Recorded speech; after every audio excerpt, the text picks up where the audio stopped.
قرآن کریم اور شیعہ عقیدہ۔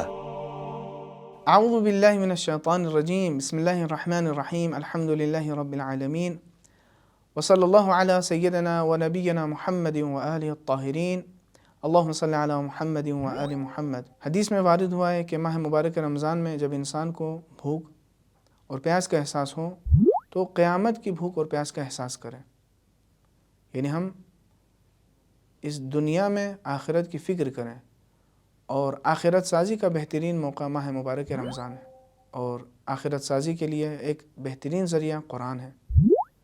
لہٰذا ہمیں چاہیے کہ ہم قرآن کو پڑھیں، بغور پڑھیں اور قرآن کو سمجھنے کی کوشش کریں اپنے فہم کے مطابق۔ اسی سلسلے کا ایک آج کا پروگرام ہے جس میں ہم کچھ آیات قرآنی آپ کی خدمت میں پیش کریں گے، اور ان آیات کا محور شیعہ اعتقادات ہیں۔ آج ہم اس سوال کا جواب دیں گے کہ جو بہت ہی اہم سوال ہے، وہ سوال یہ ہے کہ جب اللہ تعالیٰ نے ہمیں عقل جیسی نعمت دی ہیں تو پھر انبیاء کے بھیجنے کی کیا ضرورت ہے، یا بالفاظ دیگر عقل کے ہوتے ہوئے وحی الہی کی کیا ضرورت ہے، چونکہ ہم عقل کے ذریعے فیصلہ کر سکتے ہیں کون سی چیز صحیح ہے کون سی چیز صحیح نہیں ہے، تو عقل کے ہوتے ہوئے وحی کی یا نبی خدا کی کیا ضرورت ہے؟ یہ بہت ہی اہم سوال ہے اور اس کا جواب جاننا ضروری ہے، لیکن یہ اعتراض یا سوال نیا نہیں ہے، بہت پرانا ہے۔ شہرستانی نے اپنی کتاب الملل والنحل دوسری جلد میں لکھا ہے کہ ہندوستان کے بعض مکاتب فکر منکرین انبیاء ہیں، اور وہ اس بات کے قائل ہیں کہ ہمارے پاس عقل ہے لہٰذا ہمیں کسی نبی کی ضرورت نہیں ہے۔ ہم اس سوال کو سمجھانے کے لیے چند باتوں کو تمہیداً ذکر کریں گے مقدماتی طور پر، پھر اس کے بعد قرآنی آیات کی طرف رجوع کرتے ہیں۔ دیکھیے، چند مقدمہ ہیں اور ان مقدمات کے بعد ہمیں ایک نتیجہ پیش کرنا ہے۔ پہلا مقدمہ یہ ہے کہ اللہ نے جو انسان کو پیدا کیا ہے اور پوری اس کائنات کا نظام قائم کیا ہے، کیا مقصد کے تحت یا بغیر کسی مقصد کے ہیں؟ یقیناً اللہ نے کسی مقصد کے تحت ہمیں پیدا کیا ہے، اور وہ مقصد یہ ہے کہ انسان کو کمال تک پہنچائیں، تربیت کریں، یعنی انسان اس جگہ پہنچ جائے کہ جو دنیا اور آخرت کی حقیقی سعادت ہے۔ سعادت تک پہنچنا یہ ہے مقصد خلقت انسان، اور اس سعادت تک پہنچنے کے لیے ضروری ہے کہ انسان اپنے ارادے و اختیار سے اس راستے کا انتخاب کرے کہ جو اسے سعادت دنیا اور آخرت سے ہمکنار کر دے۔ یہ پہلی بات۔ دوسری بات، یہ دوسرا مقدمہ یہ ہے کہ اس سعادت تک پہنچنے کے لیے ضروری ہے کہ وہ فیصلہ کرے، سمجھے کہ صحیح راستہ کون سا ہے، غلط راستہ کون سا ہے۔ جب اسے راہ حق کی معرفت ہوگی تو اس پہ گامزن ہوگا، اور باطل اور غلط راستوں سے بچتا ہوا حقیقی راستے سعادت حقیقی کی طرف گامزن ہوگا، ورنہ ہو سکتا ہے کہ وہ گمراہی کے وادیوں میں گرفتار ہو جائیں اور بھٹک جائیں۔ یہ فیصلہ انسان اسی وقت کر سکتا ہے جب اس کے پاس علم ہو کہ صحیح راستہ کون سا ہے اور غلط راستہ کون سا ہے۔ کیا عقل انسانی، یعنی اللہ نے جو اسے عقل جیسی بڑی نعمت دی ہے، کیا اس عقل میں اتنی صلاحیت ہے کہ وہ تمام چیزوں کو درک کر سکیں؟ یقیناً عقل کے اندر بہت کچھ صلاحیتیں ہیں اور اس کی تاکید بھی ہوئی ہے، لیکن عقل بہت کچھ سمجھنے کے باوجود سب کچھ نہیں سمجھ سکتی۔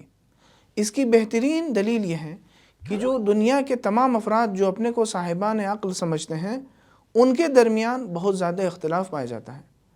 بہت زیادہ عقلی اور فلسفی نظریات اور مکاتب کا ہونا اور ان کا آپس میں اختلاف، اور جو بشری قوانین ہیں، جو انسانوں نے عقل کے سہارے سے جو قوانین وضع کیے ہیں، بنائے ہیں، ان کا بار بار بدلنا اس بات کی دلیل ہے کہ عقل انسان کامل نہیں ہے، عقل انسان کافی نہیں ہے، بلکہ عقل کے ساتھ کسی اور چیز کی بھی ضرورت ہے۔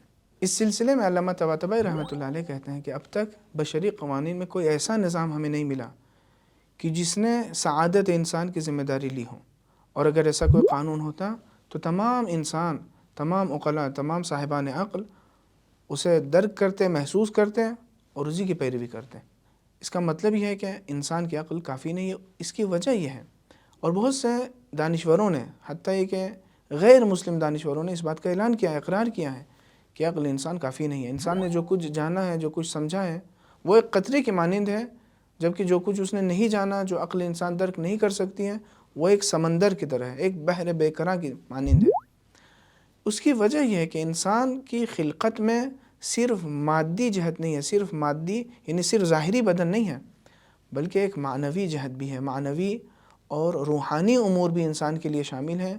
اور بعض ایسے مسائل ہیں، معنوی ایسے مسائل ہیں جن کا درک کرنا، جن کا سمجھنا ظاہری عقل سے مشکل ہے. یہ انسان کی عقل مادی یا عقل فلسفی یا عقل معاش ظاہری امور اور مادی امور کو سمجھنے کے لیے یہ مفید اور مددگار ہے، اور اس کی ضرورت بھی انسان کو ہے، لیکن انسان کے وجود کے تمام جہات کا احاطہ نہیں کر سکتی ہیں.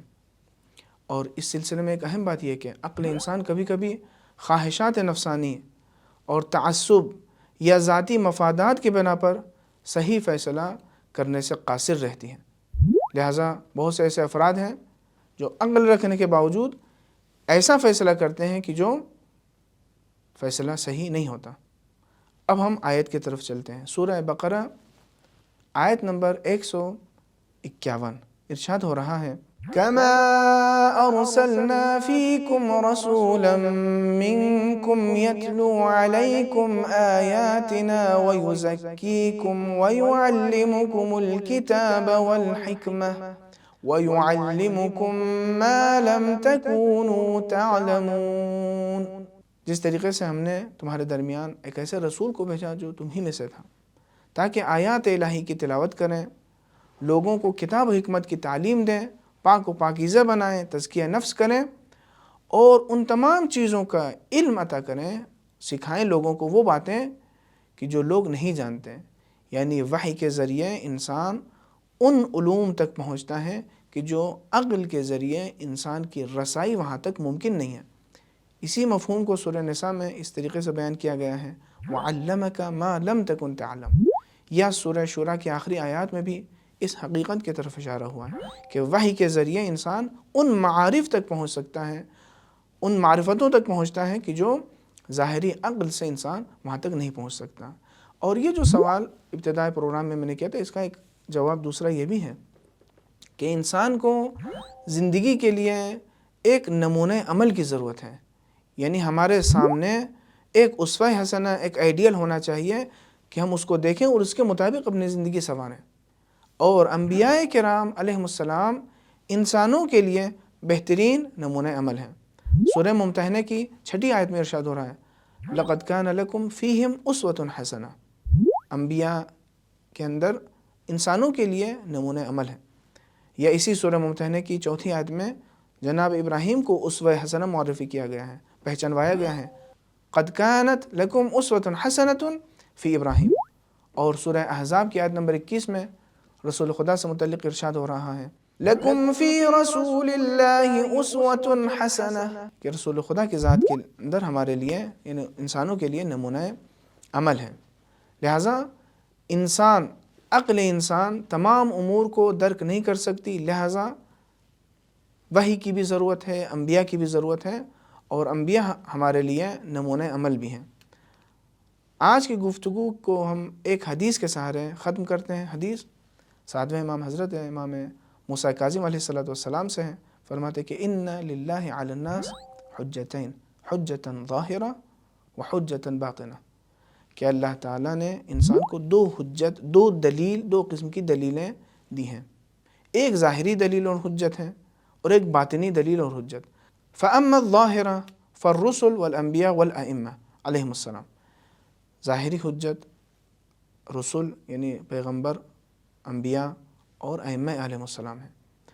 وَأَمَّا الْبَاطِنَةُ فَالْعُقُولُ، اور باطنی حجت جو انسان کے وجود کے اندر ہے وہ عقل ہے.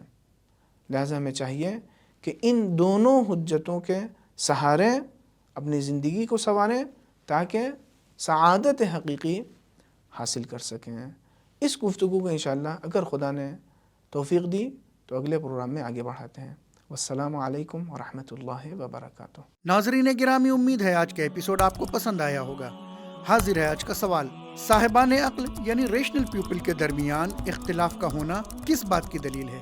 آپ کے آپشنز ہیں: آپشن اے، لوگوں کی عقل کافی نہیں ہے، آپشن بی، لوگ جاہل ہیں، آپشن سی، لوگ اہل بیت علیہ السلام سے دور ہیں، یا آپشن ڈی، جن کے درمیان اختلاف ہے وہ دیندار نہیں ہیں۔